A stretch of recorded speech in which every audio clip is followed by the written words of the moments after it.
Um, are you able to plug those somewhere? Do I need to go? Okay, very good. And then, yeah, I stay locally to the Denver area as far as the Reiki energy work. And I got kiddos like we're going to discuss. So yeah, it'll be interesting to discuss the navigating life as a divorced mother and a stepmother of this said divorce. So I'm interested in being here. So thank you so much for having me. Thank you for joining us today. So take us right through the beginning. How long were you married and when did it end? We were together 17 years. I met him when I was 16. He was the first person I was with, and I married him. We had our children. He had 2 children before we had met. So, I mean, he was a little bit older than me. He was in his early 20s. And so, um, definitely an age gap there, but I grew up in a rough area with, quite a bit of poverty and stuff. So it wasn't uncommon. So anyway, moving on from that. But yeah, so we were together 17 years. He had 2 children when we met. They were 3 and 7. They are now 23 and 27. Ours are 14, about to be 15, and then almost 17. So been navigating the whole everybody being adult or teen life. That's crazy. Everybody doing the high school thing or having, the kids have kids now and are married. So that's something interesting. So yeah, just interesting navigating all that. We did get divorced. We separated in 2020. The divorce was final in 2021. So, learning to co-parent after that, learning to, deal with our own pride and our own issues of, having to just deal with somebody who divorced, and still have that relationship in the capacity of raising other people with them. So, and not trying to scar them completely. So, yeah, it's been interesting, but yeah, that's kind of where we're at now. We've got teenagers and yeah, just navigating that whole co-parenting thing. So. I know sometimes, and for those who weren't privy to our very exclusive, very VIP conversation in the green room, we're talking about how when it comes to like single mothers and fathers, a lot of people are like, oh my God, you have kids. And they're running away. They don't want anything to do with them, right? But they date too. And many of them date successfully. And many of them have something to offer. And one thing I always like to discuss with those who are, let's say, maybe separated or divorced, or maybe those who weren't married, but they have children, is the dating experience, right? Like there's this running joke that, what do you bring to the table? Well, I bring myself, I bring my children, I bring my job, I bring my good looks, I bring my 6 feet, 6 inches, and 6 figures, right? But with single parents who are back on the dating market, did you find it a little bit different and or difficult dating after your divorce than it was before you got married? Well, I think your standards are higher. I think if you're normal, because now you have these other people that depend on you, they look to you for guidance because I do have females.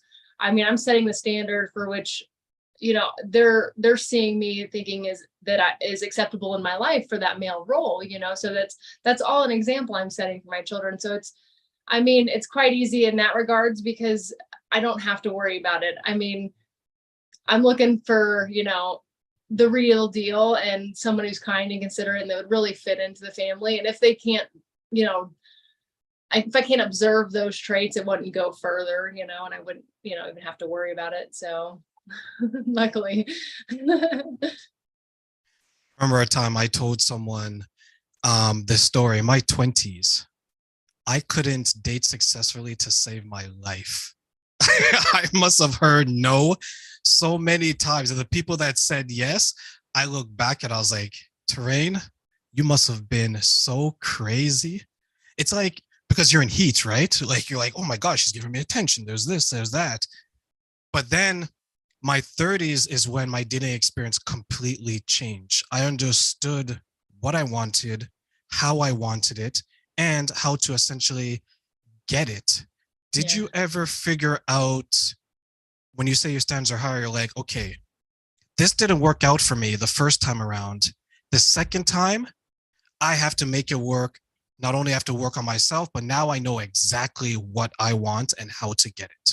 Well, and that took navigating the dating party, like pool for the last couple of years too, because social media is here now. I didn't have that 20 years ago, because it was essentially 20 years ago that we had started seeing each other. So I'm essentially dating after 20 years, a couple of years ago. And so to me, it's just so foreign that, I mean, a lot of times you don't even go on a second date because you just personality wise aren't compatible. And like you said, when you have somebody who has children, that's even more stickler, because if they don't have children, they really don't know the selflessness of that side of you. They just feel like there maybe some competition could be there. They're just like, there's so many aspects of somebody who hasn't had children.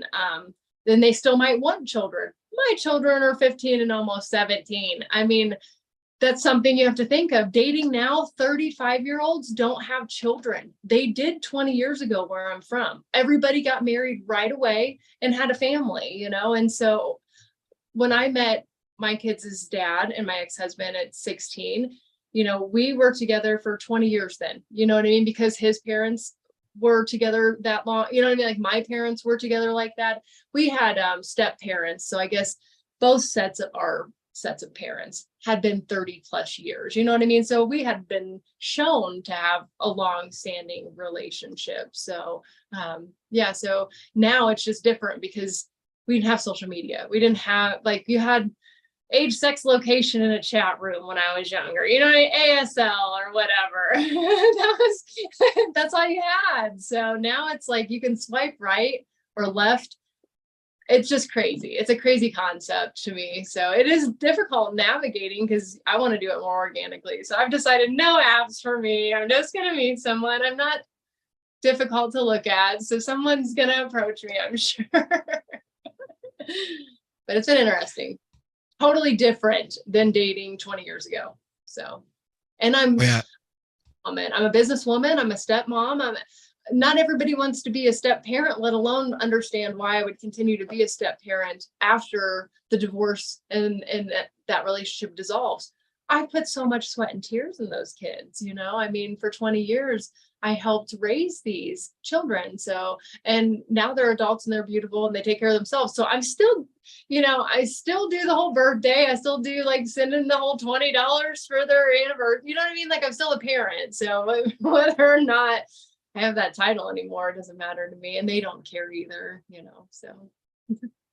I was speaking to a young lady that I help because I work with at-risk women find success in the three forms of relationship: personal, professional, and romantic.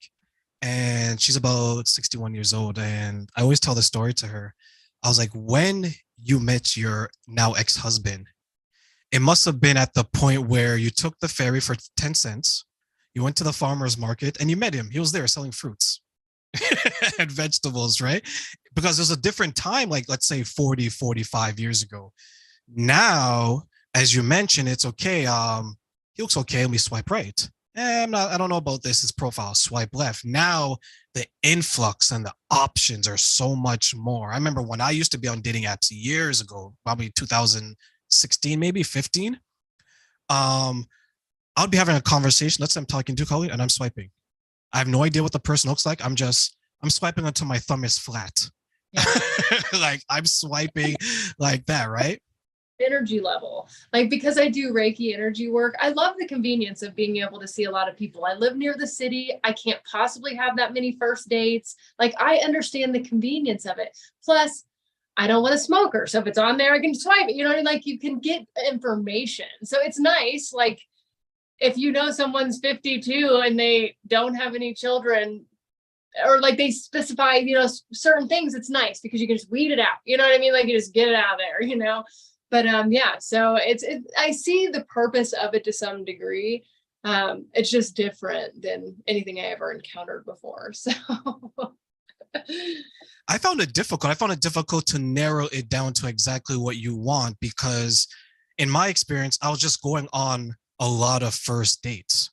Yeah. Right? Because let's say, for example, if you and I are in the same location, let's say a Starbucks, right? Mm-hmm. And I walked up to you and I say, Colleen, you know what? I find you attractive. Like we did it back there. I find you attractive. I'd like to take you out. Let's grab a drink or food. There's a certain vibe that you can get from a person just through the conversation, right? And you may say, I'm not really interested, trainer. You say, okay, let's see where this goes. And through the conversation and that first date, it's a little bit more organic. Now, if I Mhm. just saw your picture, I don't really know you. I Yeah. don't really know if you can even hold a conversation. But that initial me coming up to you, one, is shows courage, because a lot of men have to be courageous to even approach, right?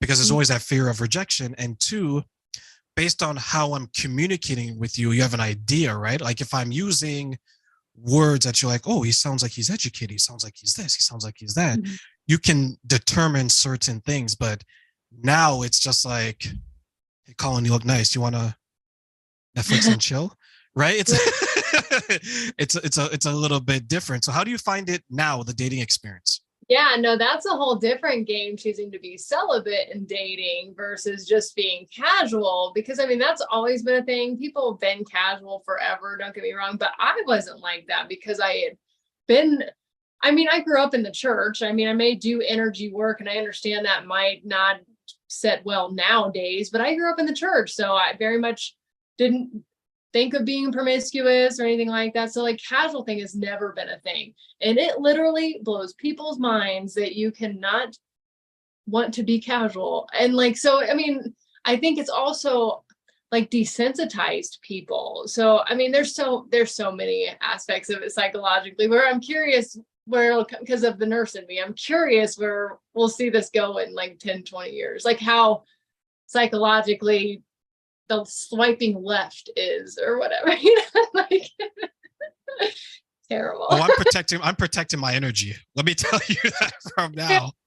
Yeah, me too. So that's why I always got to be safe about it. You got to be in a public place because, you don't know those people. And I'm 5'4", I'm about 115 or whatever. And so and a lot of people, I don't know if they're just ignorant or they just don't think of it. They'll just literally throw out somewhere private and you're like, no, that's not safe, first and foremost, like truly, like you don't know that other person. So, I mean, you do have to be safe. Like, I mean, you've always had to be safe, but no, like you could just have them, you could just see a couple pictures and be meeting up with them. You don't even have that flexes in their tone and their personality, like you were talking about. You don't get that from just, hey, I like your picture.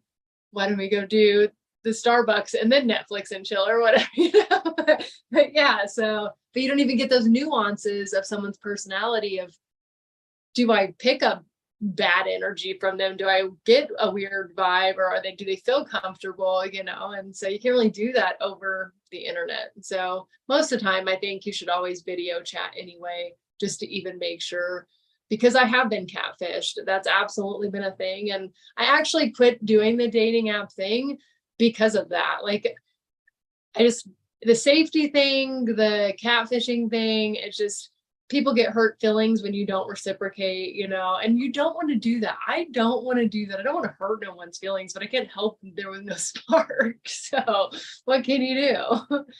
I literally had someone cuss me out after the very first date when I kindly was like, I'm very sorry. I just didn't happen to feel the same way.